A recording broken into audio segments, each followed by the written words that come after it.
L'éco-anxiété est une détresse psychologique face au changement climatique et elle a un impact direct sur la santé psychologique des jeunes. La santé psychologique des jeunes est nécessaire pour leur épanouissement, pour leur bien-être. Donc la relation entre l'éco-anxiété et la santé psychologique des jeunes est vraiment liée.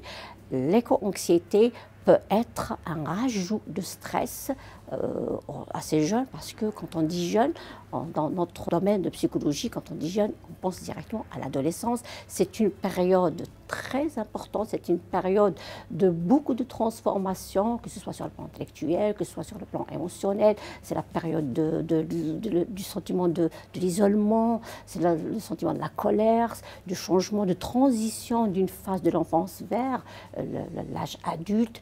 Et on rajoute à ça de nombreux défis pour l'adaptation sociale. L'éco-anxiété donc peut être un rajout de stress par rapport à cette période. L'impact de l'éco-anxiété sur la santé psychologique des étudiants, différents impacts. Donc, je peux citer donc, les troubles d'insomnie, les troubles d'alimentation, il y a même des troubles anxieux.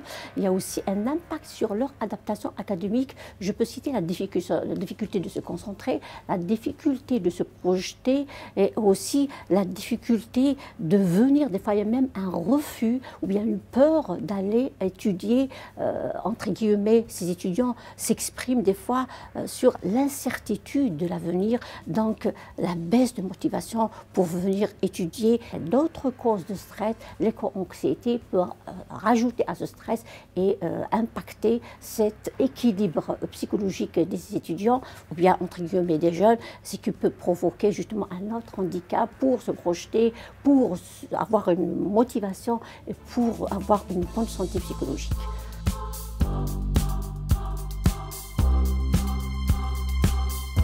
Alors personnellement, je propose certaines solutions comme par exemple ouvrir des espaces de parole, de groupes de parole, donner la parole à ces jeunes. Déjà le fait de donner la parole, c'est une manière de laisser ces jeunes s'exprimer, de partager leurs peurs, leurs inquiétudes, d'absorber justement ce stress pour qu'ils ne soient pas transformés en colère, c'est très important. Je propose aussi pourquoi ne pas intégrer des modules, des formations ou plutôt former des conseillers sur cette question de l'éco-anxiété pour encadrer ces jeunes, pour les orienter, pour les écouter.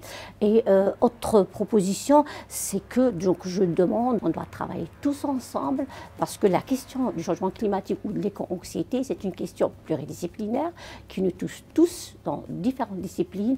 Donc pour moi, je termine avec un projet ou bien une idée positive dans le sens on doit travailler ensemble parce que c'est un problème collectif, donc on doit travailler ensemble pour construire un avenir durable.